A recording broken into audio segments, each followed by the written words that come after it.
సంఖ్యాకాండం 11వ అధ్యాయములోని మొదటి 3 వచనాలు అందరము కలిసి చదువుకుందాం. సంఖ్యాకాండము 11వ అధ్యాయము మొదటి 3 వచనములు.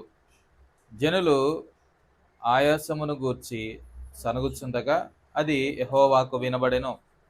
యెహోవా దాన్ని వినినప్పుడు ఆయన కోపము రగులుకొనెను. యెహోవా అగ్ని వారిలో రగులుకొని పాలెములోనొక కొనను దహింపసాగెను. జనులు మోషేకు మొరపెట్టగా మోషే యెహోవాను వేడుకొనినప్పుడు ఆ అగ్ని చల్లారెను. యెహోవా అగ్ని వారిలో రగులుకొనినందున ఆ చోటికి తబేరా అను పేరు పెట్టబడెను.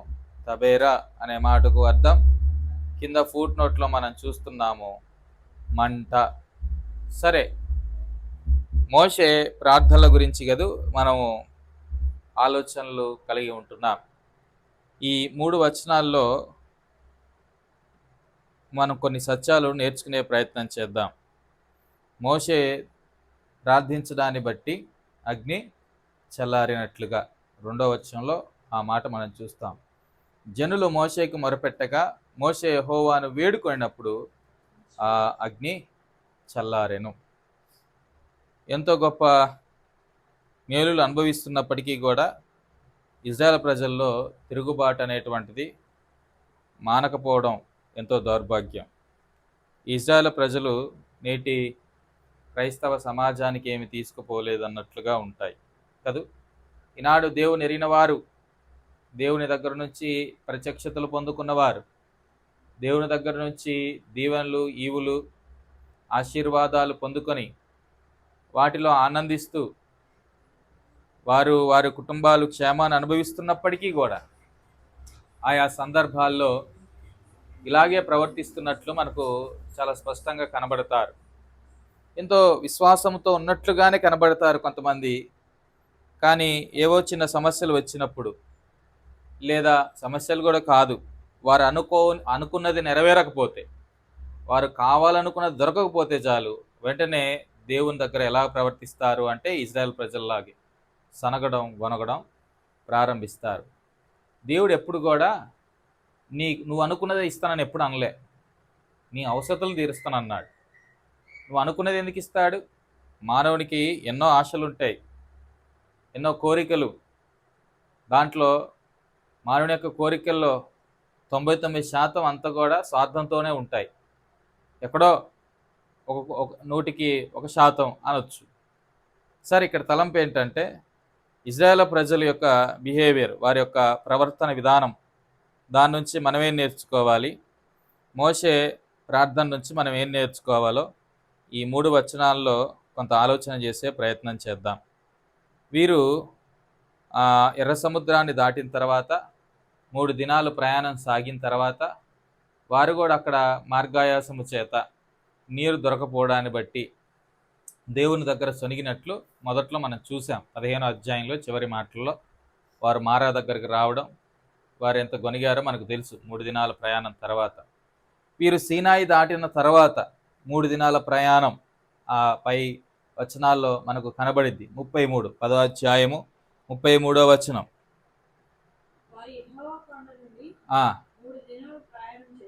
యెహోవా కొండ అంటే సీనాయి పర్వతం. ఆ సీనాయి పర్వతము నుండి 3 దినాలు ప్రయాణం చేసిన తర్వాత జరిగిన సంఘటన. అక్కడ 3 దినాల ప్రయాణం తర్వాత అక్కడ గొనిగారు. అసలు వారు ఎర్ర సముద్రం దాటక ముందు నుంచే వారు గొనుగుడు ప్రారంభమైందని కూడా మనం చూసాం. సరే, వారి గొనుగుడు అలాగే కొనసాగుతుంది. ఇక్కడ కూడా సీనాయి పర్వతము దాటిన తర్వాత. ఎందుకు ఆ మాట ఇప్పుడు జ్ఞాపకం చేస్తున్నాను అంటే, సీనాయి పర్వతం దగ్గర వారు దేవుని మహిమను చూశారు. సీనాయి పర్వతం దగ్గర దేవుని యొక్క నిబంధన వాక్యాన్ని వారు విన్నారు. ఆ తర్వాత వారు దేవుడిచ్చేటువంటి శ్రేష్టమైన మన్నాను తిన్నారు. ఇన్ని చేసిన తర్వాత కూడా వారి కృతజ్ఞతలేమి బుద్ధి వారు దేవుణ్ణి యందు సనిగేటట్లుగా, గొనిగేటట్లుగా చేసింది. సీనాయి పర్వతం అనుభవం ఉన్న తర్వాత ఎవరైనా వారు ఇంకా దేవునికి ఆత్మీయంగా దగ్గర అవ్వాలి. ఆయన మహిమను చూసినప్పుడు, ఆయన మహిమను చూసిన తర్వాత కూడా ఇంకేదో కొదువైనట్లు, ఇంకేదో తక్కువైనట్లుగా ఆలోచించే ప్రజలుగా ఇజ్రాయేల్ ప్రజలకు మనకు కనబడుతున్నారు. దేవుని యొక్క శక్తిని మనం అనుభవిస్తున్నాం. ఆయన గొప్ప ప్రేమను మనం ఎక్స్పీరియన్స్ అవుతున్నాం. ఆయన ఎలాగ మన అవసరతలు తీరుస్తున్నాడో మనం ఎరిగిన వారమే, దాంట్లో ఆనందిస్తున్న వారమే. కానీ కొన్నిసార్లు వెనకున్నటువంటి రోజులను జ్ఞాపకం చేసుకోనో, లేదంటే అటు ఇటు ఉన్నటువంటి ప్రజలను చూచో ఏమనుకుంటాము అంటే, ఇజ్రాయెల్ ప్రజల్లాగే నా జీవితంలో అది తక్కువైంది ఇది తక్కువైందని గొనగడం ప్రారంభిస్తాం. వీళ్ళు గొనగడానికి కారణం ఏంటి? ఇక్కడ నీరు లేదా? ఉంది కదా. ఆహారం లేదా? ఉంది కదా. మరి గొనగడానికి కారణం ఏంటి అంటే తృప్తి లేదు. కొంతమంది జీవితాల్లో దేవుడిచ్చిన దాంతో తృప్తి చెందరు. అందుకే వారి జీవితాల్లో గొనుగులు సొనుగులు వినబడతా ఉంటాయి. దేవుడిచ్చిన దాంట్లో తృప్తి చెందడం నేర్చుకోవాలి క్రైస్తవుడు తప్పకుండా. ఏ సమయానికి ఏది ఇస్తే దాంతో తృప్తి చెందు. ఇతరులను చూసి నాకు అది కావాలి అనేటువంటి ఆ దురుద్దేశముతో మనం ఉన్నట్లయితే ఎన్నడూ కూడా మనము ఇలాగా గొనుగుతూనే ఉంటాము, కానీ కృతజ్ఞులై ఉండలేము అనే విషయాన్ని ఇక్కడ మనం జ్ఞాపకం చేసుకోవచ్చు. సో ఇక్కడ వారు సొనగడానికి కారణం వారేదో అక్కడ కష్టాలు అనుభవిస్తున్నారని కాదు, తృప్తి లేకపోవడమే. క్రైస్తవ జీవితంలో ప్రభు ఇచ్చే ప్రతిదాన్ని బట్టి మనం తృప్తి చెందడం నేర్చుకోవాలి. ఈ వచనాలన్నీ కూడా మనకు అవే చూపిస్తాయి. ఈ కింద వచనానికి వెళ్ళండి, మన తర్వాత నెక్స్ట్ వీక్ ధ్యానం చేసుకుంటాం కదా. 4వ వచనం కాంచి మీరు చూస్తే వారు మాంసం కోసం ఏడుస్తారు అక్కడ కదా. మాంసం కోసం వారు ఇంటి ముందు కూర్చొని, లేదంటే 10వ వచనం చూడండి, జనులు తమ తమ కుటుంబములలో ఎవరి గుడారపు ద్వారమునొద్ద వారు ఏడవగా. దేనికోసం? మాంసం కోసం. అరే తింటున్నారుగా, తినడానికి ఏదో ఒకటి ఉంది కదా. కాదు. సరే, ఇప్పుడు మనం ఆ పారాగ్రాఫ్లోకి లేదంటే ఆ మాటలోకి వెళ్ళము, కానీ ఇక్కడ మనం చూద్దాం దేవుని యొక్క కోపము ఎలాగా వచ్చిందో వారి మీదకి, అగ్నిలాగా కదా. యెహోవా అగ్ని అనే మాట మనం చూస్తున్నాం. కృతజ్ఞత కలిగి లేకపోతే, దేవుడిచ్చిన దాంతో సంతృప్తి కలిగి బ్రతకకపోతే దేవుని కోపం బహు తీవ్రంగా రగులుకుంటది అనే విషయాన్ని ఇక్కడ మనం జ్ఞాపకం చేసుకోవాలి. ఒకసారి మొదటి వచనం చూడండి.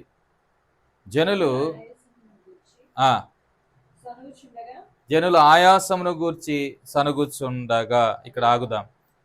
ఇక్కడికి ఈ వచనంలో మొదటి పార్ట్లో మనం చూసినట్లయితే నేచర్ ఆఫ్ దేర్ సిన్, వారి పాప స్వభావము, దాని గురించి ఇక్కడ మన ఆలోచన చేయొచ్చు. వారు కంప్లైంట్ చేయడానికి, వారు అలా గొనగడానికి మరి ఏంటి? ఏమైనా రీజన్ ఉందా? ఏమైనా కారణం ఉందంటారా? అక్కడ ఏ కారణం లేదు. సరే, అక్కడ నీరు చేదుగా ఉందని గొనిగారు. సరే, వెనకాల నుంచి ఫరో సైన్యము వస్తుందని గొనిగారు. సరే, అది కూడా కరెక్ట్ అని అనట్లేదు. ఏదో రీజన్ కనబడుతుంది వాళ్ళకి. అసలు ఇక్కడ వీళ్ళు గొనగడానికి రీజన్ ఏముంది? ఇందాక మాట్లాడుకున్నట్లు ప్రత్యక్షత దొరికింది, తర్వాత దేవుని మహిమను చూడగలిగారు, దేవుని యొక్క నిబంధన వాక్యం లేదంటే ధర్మశాస్త్రమును గురించినటువంటి మాటలు వారు విన్నారు, దేవుడిచ్చిన మన్నాను తిన్నారు. కానీ వారు కృతజ్ఞత లేని వారే ఉండడాన్ని బట్టి వారు వెంటనే తిరుగుబాటు చేస్తున్నట్లుగా ఇక్కడ మనం చూడొచ్చు. ఇది వారి జీవితంలో ఒక అలవాటు అయిపోయింది. ఏమిటి? కొనగడం, సనగడం. అందుకే ఆ మాట మనం చూడొచ్చు. ఆయాసమును గూర్చి సనుగుచుండగా వారు సనుక్కుంటున్నారు. క్రైస్తవ జీవితాలకు సనుగుడు తగదు. నిర్గమాకాండం 16వ అధ్యాయంలో మనం ఈ మాటలు చూడొచ్చు. 2-3 వచనాలు. నిర్గమాకాండము 16, 2-3 వచనాలు.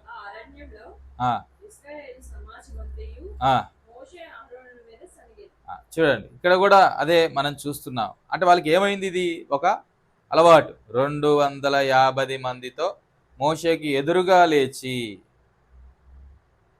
తర్వాత మోషే అహరోనులకు విరోధముగా పోగుపడి, మీతో మాకిక పని లేదు, ఈ సర్వ సమాజములోని ప్రతివాడును పరిశుద్ధుడే, యెహోవా వారి మధ్య ఉన్నాడు, యెహోవా సంఘము మీద మిమ్మును మీరేలా హెచ్చించుకొనుచున్నారనగా. ఈ కోరాహు వీరు ఎంతగా వారు తిరుగుబాటు చేస్తున్నారు మనకు కనబడుతుంది. సరే, తలంపు ఏంటంటే ఈ ఇజ్రాయేల్ ప్రజలకు గొనగడం లేదా సొనగడం వారికి ఒక అలవాటు అయినట్లుగా. 14వ అధ్యాయంలో కూడా చూడండి, సంఖ్యాకాండంలో 14వ అధ్యాయం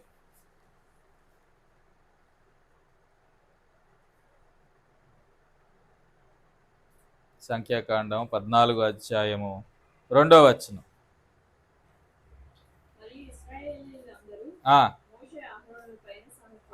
అంటే వీళ్ళకి మనకి ఎందుకు ఈ మాటలన్నీ చూపిస్తున్నాను అంటే, వారి జీవితంలో ఇది ఏమైపోయింది, ఒక అలవాటు.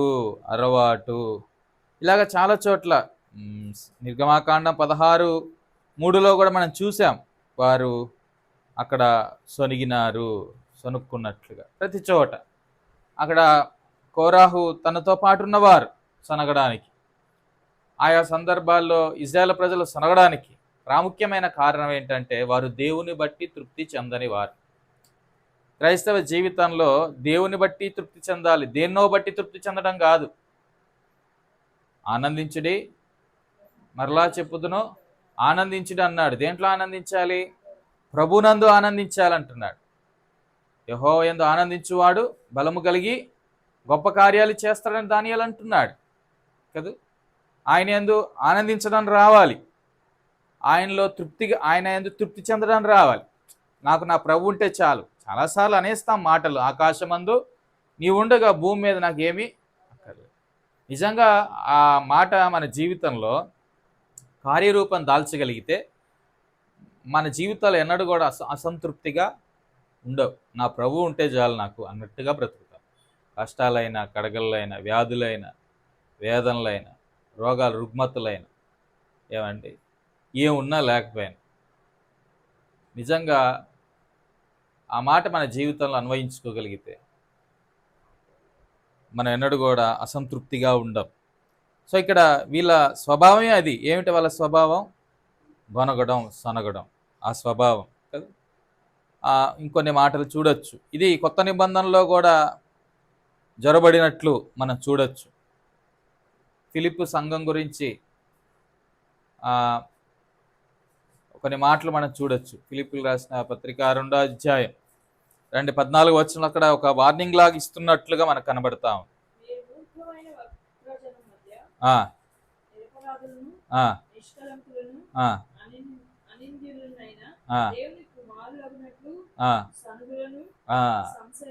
దేవుని కుమారులకి ఇవి తగదు. ఏది?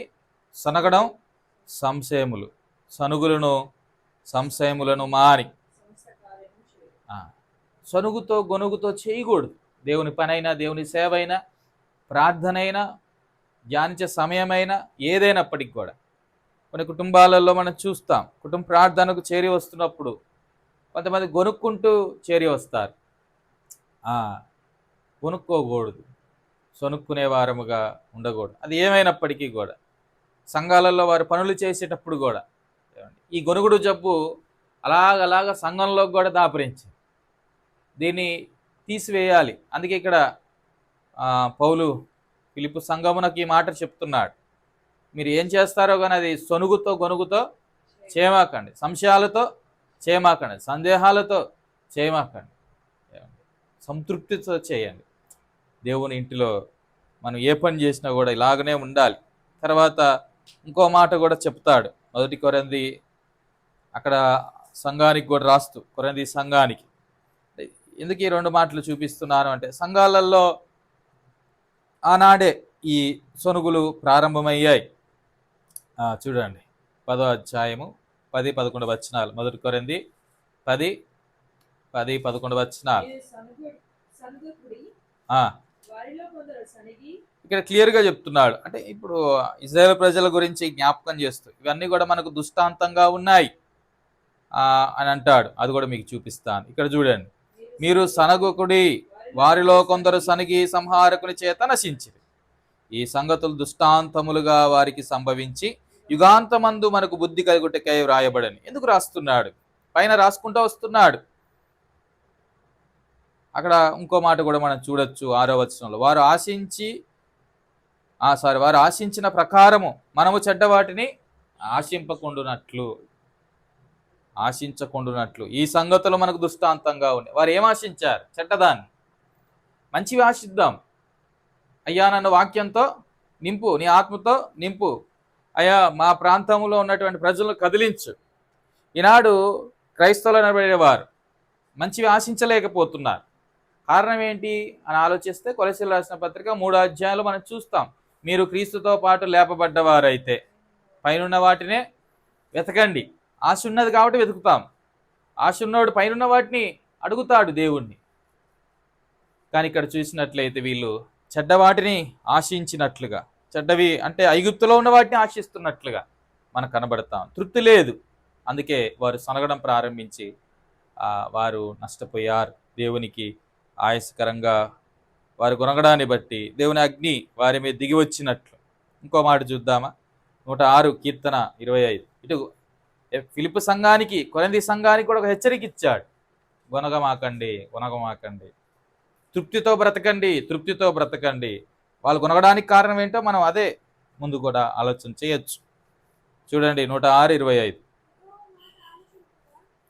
దేవుని మాటను ఆలకింపక, యెహోవా మాటను ఆలకింపక,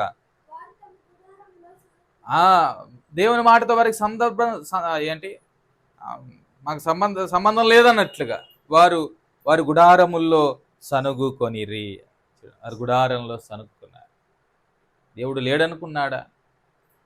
చెవులను నిర్మించినటువంటి వాడు వినకుండా ఉంటాడా? చెవులు ఇచ్చినటువంటి వాడు వినకుండా ఉంటాడా? కళ్ళను ఇచ్చినటువంటి వాడు కానకుండా ఉంటాడా? ఏమండి, ఆయన మనల్ని చూస్తున్నాడు, మన మాటలు వింటున్నాడు. అదే ఇక్కడ మనం చూడొచ్చు కూడా. సరే, తలంపు ఏంటంటే ఈనాడు మన గుడారాలలో అక్కడ సంఘమని చూసాము, ఫిలిప్పులకు రాస్తూ, అదే రీతిగా కొరింథీలకు రాస్తూ. తర్వాత ఇక్కడేమో గుడారమని చూస్తున్నా. సంఘంలో గొనుగులు ఉండకూడదు, గుడారాల్లో కూడా గొనుగులు ఉండకూడదు. గుడారము అంటే ఇల్లు అయింది, గుడారము అంటే నీవు కూడా గుడారమే. మన శరీరం ఒక గుడారం, మనం ఒక దేవాలయం. దీంట్లో గొనుగులు ఉండకూడదు, ఇంట్లో గొనుగులు ఉండకూడదు. దేని గురించి గొనుగులు నేను మాట్లాడుతున్నాను? దేవుని యందు తృప్తి లేక గొనిగే గొనుగులు ఇవి. ఈ గొనుగులు, ఈ సొనుగులు ఉండకూడదు. ఏమిటో దేవుని నమ్ముకున్నాక ఏం జరిగింది అని అనేటువంటి మనస్తత్వం, అది కానీ మన మనసులో జరబడిందా, అదెంతో నష్టాన్ని మనకు తీసుకొచ్చి పెట్టిద్ది. ఇది సత్యం. ప్రభు వింటాడు. ఏం మాట్లాడుకుంటున్నారా అని ప్రభు వినడానికి సిద్ధంగా ఉన్న దేవుడు. మనం మాట్లాడే ప్రతి మాట కూడా ఆయన వినేవాడుగా ఉన్నాడు. కనుక ఎక్కడ కూడా మన ప్రభుకి ఆయాసకరంగా మాట్లాడేవారముగా, ప్రభుకి ఇష్టం లేని మాటలు మాట్లాడేవారముగా మనం ఉండకూడదు. రండి, అసలు వాళ్ళు కొనగడానికి కారణం ఏంటి అని ఆలోచన చేద్దాం. కారణం ఇందాక మాట్లాడుకున్నట్లు వారు తృప్తి కలిగి లేకపోవడాన్ని బట్టే, వారు తృప్తి చెందకపోవడాన్ని బట్టే. వారు ఎందుకు తృప్తి లేరు అంటే వారు కృతజ్ఞత కలిగి లేకపోవడం. కృతజ్ఞత కలిగి ఉన్నటువంటి వాడు దేవుడిచ్చిన దాన్ని బట్టి తృప్తి చెందుతాడు. కృతజ్ఞత లేనటువంటి వాడు ఎన్నడూ కూడా దేవుడు ఇచ్చిన దాన్ని బట్టి తృప్తి చెందడు. ఇది మానవుని యొక్క ఘోరమైనటువంటి స్వభావం ఇది కదా. రండి, ప్రసంగి 7వ అధ్యాయం 10వ వచనానికి. ప్రసంగి 7వ అధ్యాయము 10వ వచనం. ఈ దినముల కంటే మునుపటి దినములు ఎలా క్షేమకరములు అని అడగవద్దు. ఏమని అడగవద్దు? ఏమండి, సనుగులకు కారణం ఏంటంటే ఇప్పటికంటే పాత రోజులే క్షేమంగా ఉన్నాయి. ఈ దినము కంటే, లేదా ఈ దినముల కంటే మునుపటి దినములు ఎలా క్షేమకరములు అని అడగవద్దు. అంత క్లియర్గా చెప్తున్నాడు. ఈ ప్రశ్న వేయుట జ్ఞానయుక్తము కాదు, ఇది బుద్ధిహీనత. ఇజ్రాయెల్ ప్రజలు అలాగే అనుకున్నారు, అప్పుడే బాగుందనుకున్నట్లుగా. వారు ఐగుప్తు మీద ఆశ చావని వారు, లోకం మీద ఆశ చావలేదు.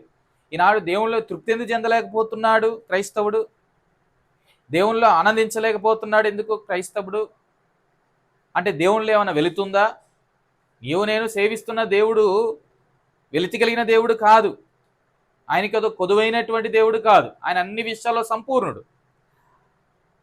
సర్వసంపదలు, బుద్ధి జ్ఞాన సర్వసంపదలు ఆయన యందు గుప్తములై ఉన్నాయి. భూమి మీద కావలసినటువంటి ఇటు జీవమునకును, తర్వాత మన ఆత్మకు కావలసినటువంటి అన్నింటిని కూడా దయచేయవాడు ఆయనే. ఆయన దగ్గర ఏం తక్కువ కాలేదు. ఎప్పుడు రక్షింపనేరకుండానట్లు ఆయన హస్తము కురచ కాలేదు. ఏమంటే విననేరకుండానట్లు ఆయన చెవులేమి మందము కాలేదు. ఇదే 11వ అధ్యాయంలోనే మోషే కూడా కొంత అసహనాన్ని వ్యక్తపరుస్తున్నప్పుడు, ఇంతమంది మాంసం ఎక్కడ తీసుకురావాలి అన్నట్లుగా, అన్ని పశువులు చంపాలన్నట్లుగా ఆలోచన కలిగి ఉంటే దేవుడు అన్నాడు కదా 23:11 యెహోవా బాహుబలము తక్కువైనదా అని. మన దేవుని గురించి సరిగ్గా ఎరగకపోతే నా దేవుని బాహుబలం ఎన్నడూ తక్కువ కాదు. ఆయన ఐశ్వర్యంలో నా ప్రతి అవసరతలు తీర్చబడతాయి. ఈ గ్రహింపు ఉన్నటువంటి వాడు ఎన్నడూ కూడా అసంతృప్తిగా జీవించడు.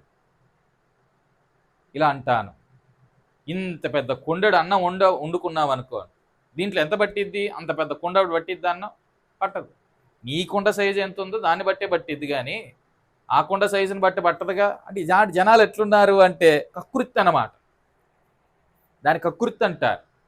నీకు ఇచ్చిన దాన్ని బట్టి నువ్వు తృప్తి చెందకపోవడం కకృతి, దురాశ కూడా.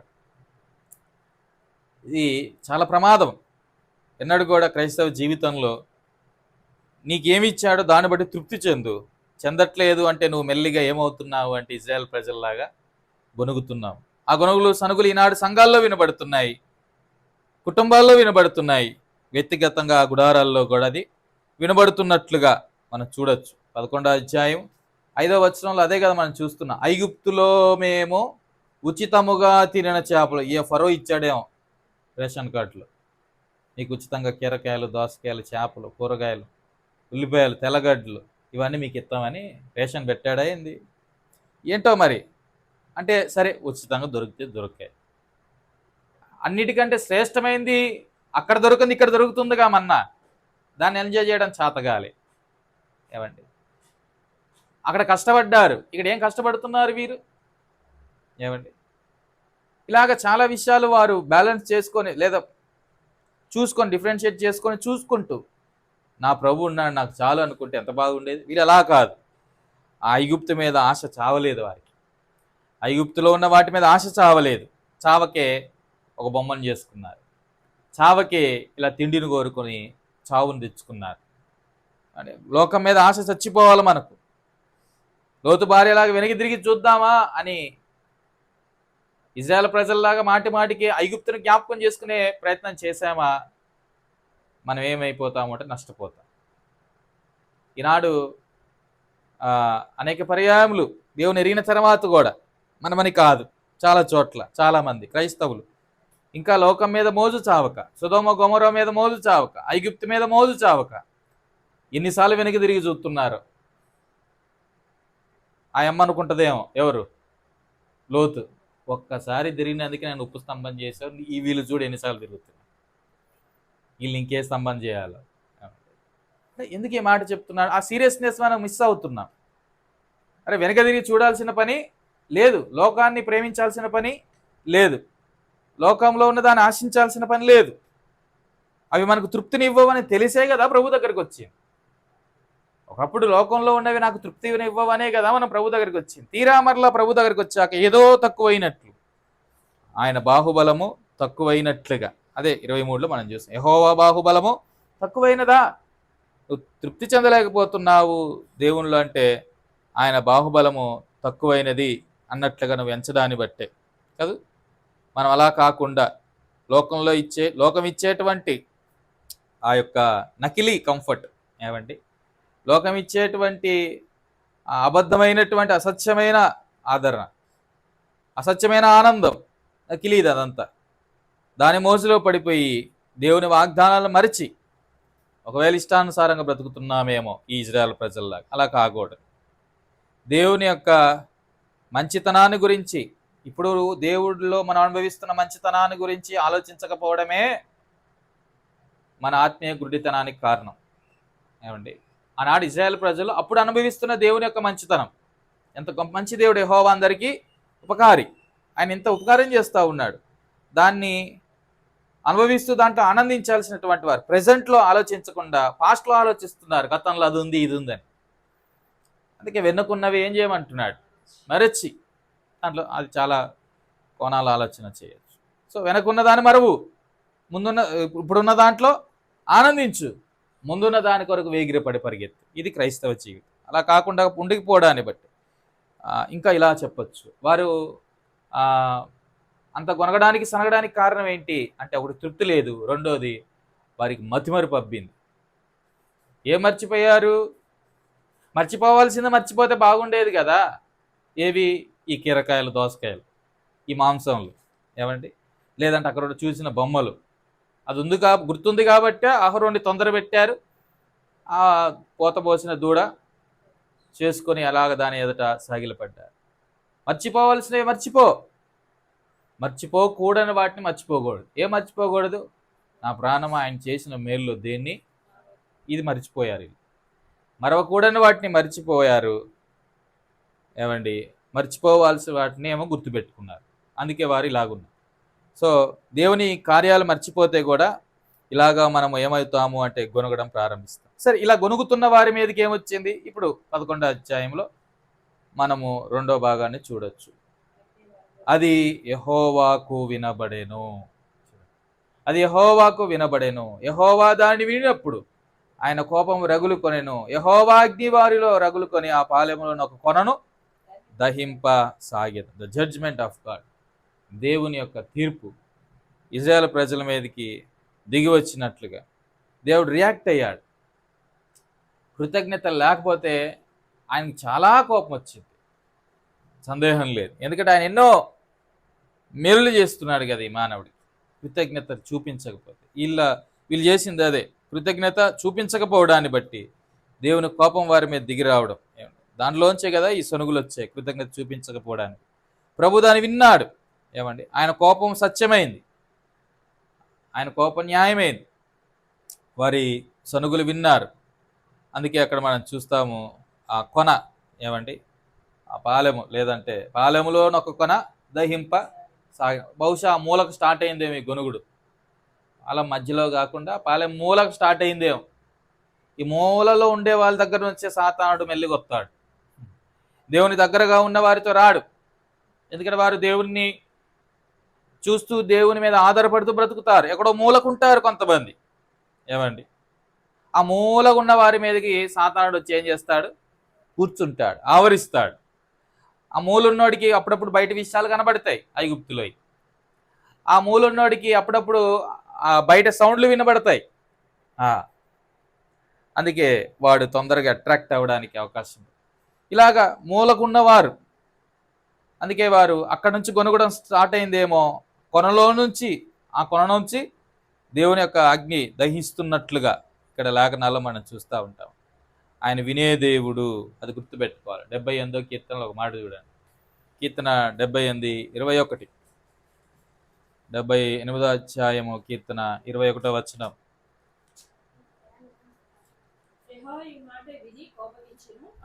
చూడండి, యెహోవా ఈ మాట విని కోపగించెను, రాజేసెను. ఇజ్రాయేలు సంతతిని హరించి వేయుటకు కోపము. ఏ మాటలు విన్నాడు? పైన ఆయన బండ కొట్టగా నీరు ఉబికెను, నీళ్లు కాలువలై పారెను. ఆయన ఆహారం ఇయ్యగలడా? ఆయన తన ప్రజలకు మాంసం సిద్ధపరచగలడా? ఒకటి అక్కడ మనం చూస్తూ ఉన్నాం, తృప్తి లేదు. రెండోది మనం చూస్తూ ఉన్నాం, కృతజ్ఞత లేదు. మూడోది ఇక్కడ మనం చూస్తే దేవుని యొక్క సామర్థ్యాల మీద నమ్మకం లేదు. అందుకే వారు గొనిగారు. ప్రభు కోపం వచ్చింది. వారి మాటలు వింటున్నాడు. వారు గుడారాల్లో గొనుగుతున్నారు, వారి సమాజాల్లో గొనుగుతున్నారు, వారి వీధుల్లో గొనుగుతున్నారు. ప్రభు ఆ మాటలు విని కోపం తెచ్చుకున్నాడు. ఆయన కోపం సత్యమైంది. అందుకే ఇక్కడ యాకోబు సంతతిని దహించి వేయుటకు అగ్ని రాజేసింది. ఎబ్రాయిలు రాసిన పత్రికలో మనం చూస్తాం కదా, 12:29లో ఆయన దహించు అగ్ని అయి ఉన్నాడు. ఏమండి, అప్పటి వరకు ఇజ్రాయెల్ ప్రజలు, వారికి పగలు మేఘస్తంభముగాను రాత్రి అగ్నిస్తంభంగా ఆయన ఉన్నాడు. కానీ ఇప్పుడు అదే అగ్ని అనొచ్చు. ఏమండి, రాత్రి కనబడుతున్న అగ్ని, అది దేవుడు వారికి సమీపంగా ఉన్నాడు. ఆదరించిన దేవుడే ఇక్కడ ఆహుతి చేసేవాడిగా ఉన్నాడు కదా. నడిపించిన దేవుడే ఇక్కడ ఏమండి ఆయన అగ్ని చేత కాల్చివేయడానికి సిద్ధంగా ఉన్నాడు. రాత్రి కాలంలో అగ్నిస్తంభంగా మా మధ్య ఉన్నాడు అని అనుకుంటున్నావు కదూ. ఏమండి, తిరుగుబాటు చేస్తే ఆదుకున్న దేవుడే, ఆదరించిన దేవుడే, ఏమండి ఆసరాగా ఉన్న దేవుడే ఆయన మనల్ని దహించి వేస్తాడు కూడా. అందుకే ఇక్కడ ఆ మాటలు జ్ఞాపకం చేస్తూ ఉన్నాడు. ఇశ్రాయేల్ ప్రజలు షాక్ అయిపోయారేమో సడన్గా. అదే ఆయన అగ్నిలాగా మన మధ్య ఉండి మనల్ని నడిపిస్తున్నాడే అగ్నిస్తంభంగా రాత్రి కాలంలో. కానీ ఇప్పుడు పాలెంలో ఒక కోన ఆయన ఏం చేశాడు? అగ్ని చేత దహించి వేస్తున్నట్లుగా మనం చూస్తున్నాం. తలంపు ఏంటంటే దేవుని కోపం న్యాయమైంది. ఆయన తన ప్రజలను తీర్పు తీర్చక మానడు. గుర్తుపెట్టుకో, మనం దేవునికి ఆయాసకరంగా ప్రవర్తిస్తూ ఉంటే దేవుని తీర్పు మన దగ్గర నుంచే ప్రారంభమవుతుంది. ఎవరిని విడిచిపెట్టడు, సేవకులు అవ్వచ్చు, విశ్వాసులు అవ్వచ్చు. దేవునికి ఆయాసకరంగా ప్రవర్తిస్తే మాత్రం దేవుడు తప్పకుండా తీర్పు తీరుస్తాడు. అయితే నిర్మూలన చేస్తారనట్లేదు ఇక్కడ. నేను ప్రభు క్షమిస్తాడు. మనం ప్రభు దగ్గర వచ్చి, అయ్యా నేను అవిధేయుడిని, తిరుగుబాటు చేశానంటే క్షమిస్తాడు. అలా అని చెప్పి ఆయన మన పాపములను క్షమించి ఏ పనిష్మెంట్ ఇవ్వడని అనట్లేదు. మునుపు తెలియక చేశాను కాబట్టి కనికరింపబడ్డానన్నాడు పౌలు. తెలిసి చేస్తే దానికి తగినటువంటి కాన్సిక్వెన్సెస్, పరిణామానుసారాలు మనం అనుభవించక కదా తప్పదు. తర్వాత కోరాహు ఆ కోరాహుతో ఉన్నవారు వారు అవిధేయత చూపించడాన్ని బట్టి సంఖ్యాకాండ 16:35లో కూడా వారి మీదకి దేవుని అగ్ని దిగినట్లుగా చూడండి ఆ మాట. సంఖ్యాకాండం 16:35. యెహోవా యొద్ద నుండి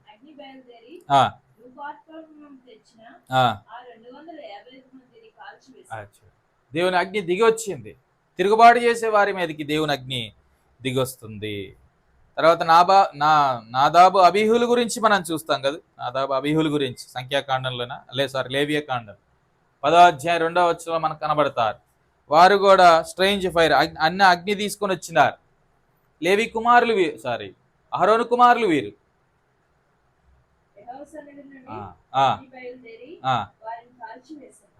ఇక్కడ కూడా మనం చూస్తున్నాం. జాగ్రత్త, అశ్రద్ధగా ఉంటున్నావేమో, తిరుగుబాటు వారిముగా ఉన్నావేమో. కొత్త నిబంధనలు అన్య సపీరాల గురించి మనం చూస్తాం. అపోస్తలుల కార్యం 5వ అధ్యాయం వారు కూడా చచ్చారు. దేవునికి ఆయాసకరంగా మనం జీవించినట్లయితే ఏమండి, దేవుడు తప్పకుండా శిక్షిస్తాడనే భయం మనం కలిగి ఉండాలి. ఆ కొనలో ప్రారంభమైన ఆ గొనుగుడు సనుగుడిని ప్రభు తన అగ్ని చేత ఏం చేశాడు? దాన్ని కాల్చివేసినట్లుగా. అక్కడ ఏం కాలాయో మనకు తెలియట్లేదు. వాళ్ళ గుడారాలు కాలిపోయాయో, అక్కడ ఉన్నటువంటి చెట్లు ఇవి కాలిపోయాయో మనకు తెలియదు. కానీ పరమ వైద్యుడు కదా, ఎక్కడైతే ఈ తెగులు ప్రారంభమైందో శరీరాల్లో కూడా వైద్యుడు ఏం చేస్తాడు? ఎక్కడైతే వైరస్ ప్రారంభమైందో అక్కడ దాన్ని కాల్చేస్తున్నట్లుగా. ఏమండి, ఇది ఒక రేడియేషన్ థెరపీ అన్నమాట. కాల్చేశాడు అక్కడ కొనలో అది ప్రారంభమయ్యేసరికి. తర్వాత 2వ వచనానికి రండి. ఇప్పుడు ఇది చూశాడు ఎవరు? ఇశ్రాయేలు ప్రజలు చూశారు. మోషే కూడా దీన్ని గ్రహించినాడు. వాళ్ళు వచ్చారు. ఈ సమయంలో వారు ఏం చేయాలి? అసలు అంతకుముందు కూడా ఇదే మాట మనం మాట్లాడుకున్నాం. వారు మోషేకు మొరపెట్టేదానికంటే ముందు దేవునికి మొరపెట్టచ్చు కదా. కారణం ఏంటంటే వారు దేవునితో ఉన్న సంబంధాన్ని కోల్పోయారు. వాళ్ళ వ్యాలిడిటీ అయిపోయిందేమో, రీఛార్జ్ బ్యాలెన్స్ అయిపోయింది. ఇంకేం ఫోన్ చేస్తారు? లేదా కవరేజ్ ఏరియా లేదేమో. ఏమంటే దేవునికి దూరం అయిపోయారు. ఏమంటే దేవునికి దూరం అయిపోవడాన్ని బట్టి మేము ఇప్పుడు దేవునితో మాట్లాడేటువంటి అనుభవంలో లేము కనుక వారు వెంటనే మోషే దగ్గరికి వచ్చారు. వీళ్ళ ప్రార్థనలు ఏమి మనకు చాలా స్పష్టంగా కనబడుతుంది. ఇక్కడ దేవుని దగ్గరకు వచ్చి ప్రార్థించవలసిన వారు మోషే దగ్గరకు వచ్చి అడుగుతున్నట్లుగా మనకు కనబడుతుంది. చూడండి ఆ మాట. జనులు మోషేకు మొరపెట్టగా, ఇక్కడ మోషే ఒక మంచి విజ్ఞాపనకర్తగా మనం చూడొచ్చు. ప్రజల పక్షాన ప్రభు దగ్గరికి తీసుకొచ్చి విన్నపములు ప్రభు సన్నిధిలో పెట్టేవాడుగా ఉన్నాడు కదా. ఇక్కడ వారి సొనుగులు గొనుగులను బట్టి వారి మీద ఇక్కడ విసుగు చెందలేదు కదా. ఇక్కడే ఈ సందర్భంలో ప్రాముఖ్యంగా వారికి వ్యతిరేకంగా కూడా ప్రార్థన చేయలేదు. అక్కడ ప్రభు వారందరినీ నేను చంపేసి నీ ద్వారా ఒక కొత్త జనాంగాన్ని సృష్టిస్తానని ప్రభు అన్నాడు. కానీ ఇక్కడ విసుగు చెంది మోసే అలా మాట్లాడలేదు. అయ్యా నువ్వు అన్నావుగా అప్పుడు ఆ మాట ఏదో బాగుంది, వీళ్ళు మాటి మాటికి ఇబ్బంది పెడుతున్నారు, వీళ్ళందరూ లయం చేసేసి నా ద్వారా ఒక కొత్త జనరేషన్ని పుట్టించి నీ పని జరిగించు అన్నట్లుగా ఈ ప్రజలకు వ్యతిరేకంగా ప్రార్థన చేయలేదు, కానీ ప్రజల పక్షాన ప్రార్థన చేశాడు. తప్పిపోతున్న వారి విషయంలో మనకి ఇలాంటి కన్సర్న్ ఉండాలి. ఆత్మీయంగా దేవునికి దూరమైన వారి విషయంలో మనకి ఇలాంటి బాధ్యత ఉండాలి. వారి విషయంలో వారికి వ్యతిరేకంగా ప్రార్థన చేయడం కాదు, కానీ అయ్యా ఒకసారి జ్ఞాపకం చేసుకో, మరోసారి జ్ఞాపకం చేసుకో అయ్యా, ఈ ప్రజలు అలా తిరుగుబాటు చేస్తున్నారు, అయ్యా కనికరించయ్యా, నీ అగ్నికి బిడ్డలు ఆహుతి కాకూడదు, దయతో జ్ఞాపకం చేసుకో అని చెబుతూ ఏమండి వారి విషయంలో ఎంత చక్కగా ప్రార్థన చేస్తున్నాడు. క్రీస్తు ఇక్కడ మనకు కనబడతాడు కదా, మన పక్షాన కూడా ఏమండి ఆయన విజ్ఞాపన చేస్తున్నాడు. ఏమని? ఈ సంవత్సరం కూడా ఈ మొక్కను ప్రభు తాను ఎరువేస్తానంటున్నాడు. అని ఒక మంచి విజ్ఞాపనకర్తగా మన విషయంలో ఉన్నాడు. కాబట్టి మనం ఇంకా నిర్మూలన కాకుండా ఉన్నాము అనే విషయాన్ని ఇక్కడ మనం జ్ఞాపకం చేసుకోవాలి. కీర్తన 106వ అధ్యాయం 23వ వచనానికి రండి. కీర్తన 106:23.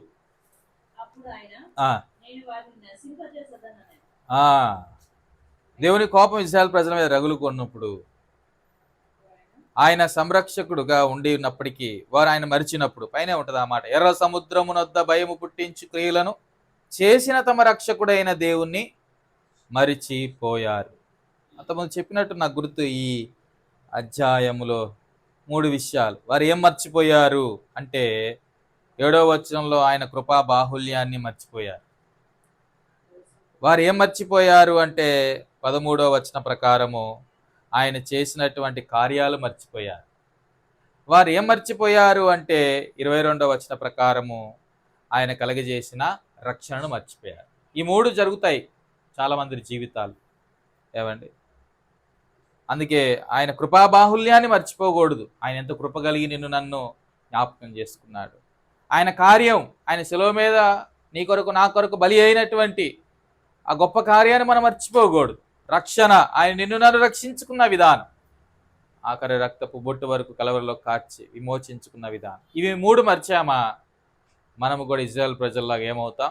తిరుగుబాటు చేసేవారం అవుతాం, అవిధేయత చూపించేవారం అవుతాం, గొనిగేవారం అవుతాం.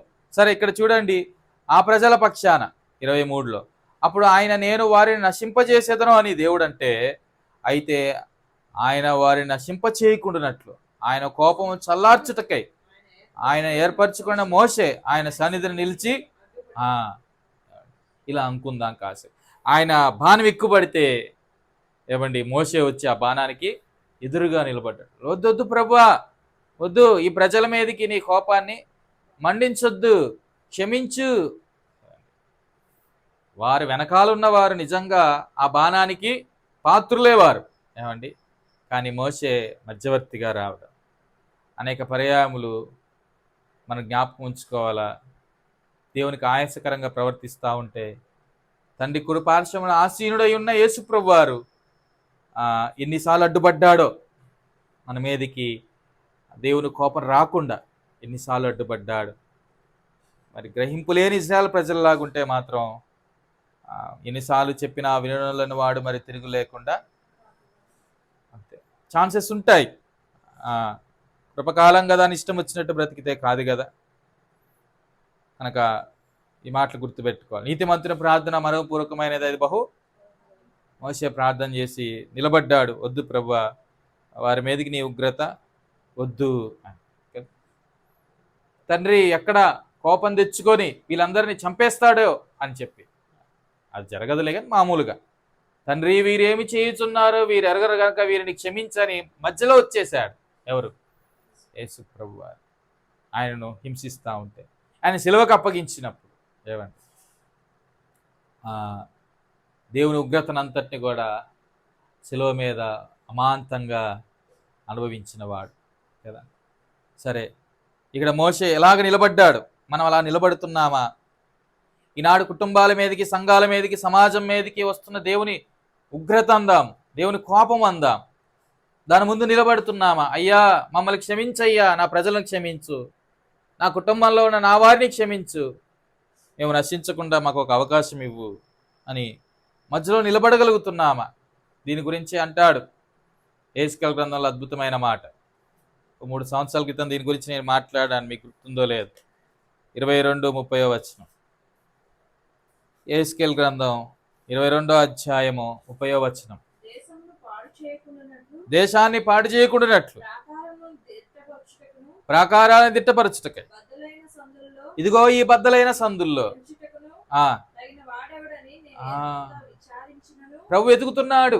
ఎవరున్నారు ఈ బద్దలైన సందుల్లో నిలబడి విజ్ఞాపన చేసేవాడు, విచారణ చేసేవాడు, కలిపేవాడు, ఉగ్రత పాత్రలు కాకుండా నా బిడ్డలను కాపాడేవారు ఎవరున్నారు, వారి కొరకు విజ్ఞాపన చేసేవారు ఎవరున్నారని ఆయన వెతుకుతున్నాడు.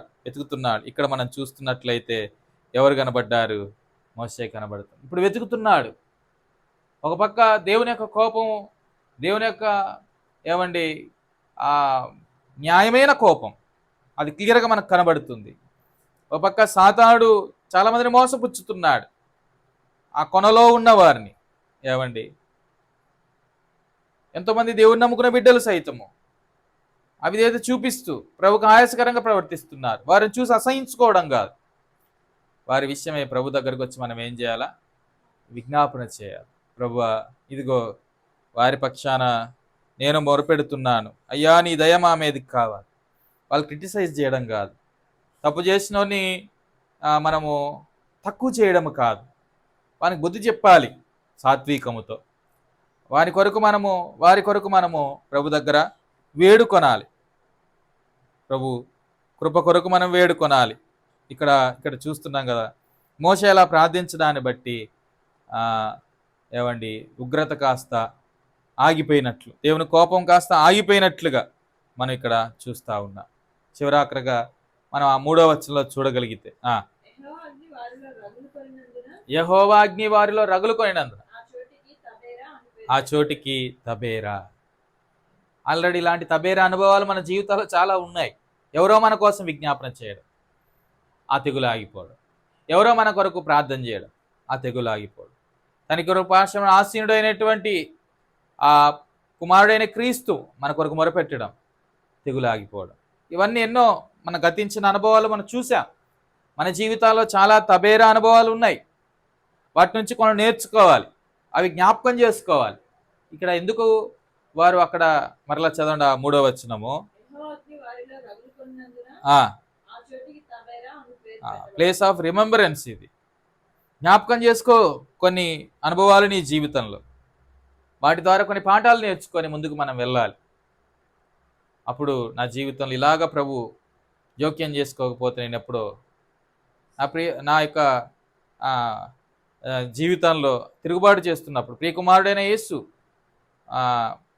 నా విషయమే విజ్ఞాపన చేయకపోతే నేను ఎప్పుడో లయమైపోయేదాన్ని. ఎన్నో తబేరా అనుభవాలు ఉంటాయి. నేను అప్పుడప్పుడు జ్ఞాపకం చేసుకుంటాను. యవ్వన ప్రాయంలో ఇష్టానుసారంగా బ్రతుకుతూ జీవిస్తూ వచ్చినప్పుడు, అయ్యా ఆ రోజు నా కొరకు నీవు విజ్ఞాపన చేశావు. ఎంతోమంది నా గురించి ఎరిగిన వారు నా కోసం విజ్ఞాపన చేశారు.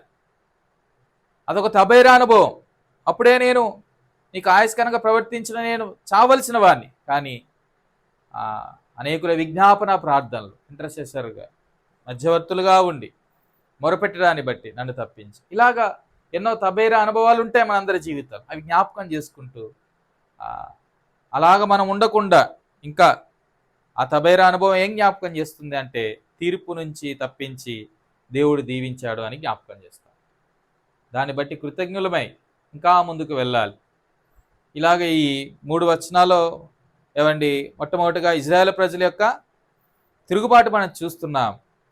రెండోది దేవుని యొక్క సత్యముతో న్యాయంతో కూడిన కోపాన్ని మనం చూస్తున్నాం. మూడోది వచ్చేసరికి మోషే యొక్క మధ్యవర్తిగా ఉండి ప్రార్థించిన విధానాన్ని చూస్తున్నాం. నాలుగోది వచ్చేసరికి ఆ జ్ఞాపకాలు మనం చూస్తున్నాం. నా జీవితంలో చాలా జ్ఞాపకాలు ఉంటాయి. చివరాఖరిగా 5వదిగా మనం చూడాల్సి వస్తే ఇక్కడ నేను ఆ ప్రభు అయిన యేసును జ్ఞాపకం చేసుకోవాలి. ప్రభు అయిన యేసుక్రీస్తు వారు ఆయన కల్వరి మ్రాను మీద ఈ మానవ జాతి యావత్తు మీదకి రావలసినటువంటి అగ్నిని ఆయన ఏం చేశాడు? మింగేశాడు. ఆయన కడుపులో నుండి, లేదంటే ఆయనలో నుండి మనకేమో జలం వచ్చింది. అగ్నిని ఆయన తీసుకున్నాడు. ఆయన ఉగ్రత పాత్రలోనిది. ఏమండి, ఆయన ముందుంచినటువంటి ఆ పాత్రలోనే ఆయన తాగాడు. మనకేమో జలాన్ని ఇచ్చాడు.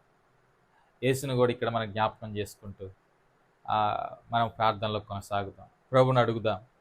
ఇదిగో ఎవరైనా విషయంలో, లేదా మనం కూడా అనేక పర్యాయాలు అలాగే ఉన్నాం, ఇంకా తృప్తి కలిగి జీవించడం నాకు నేర్పని అంటూనే తొలగిపోయిన మన సహోదరి సహోదరులు, చారిత్రక సంఘంలో జరుగుతున్న పరిస్థితులు తలపోసుకొని, అయ్యా ఎక్కడ కూడా మేము నీ కోపాగ్నికి రగిలి కాలిపోయే వారం ఉండకూడదు, కరుణించుము అని మనం ప్రభుని వేడుకుందాం.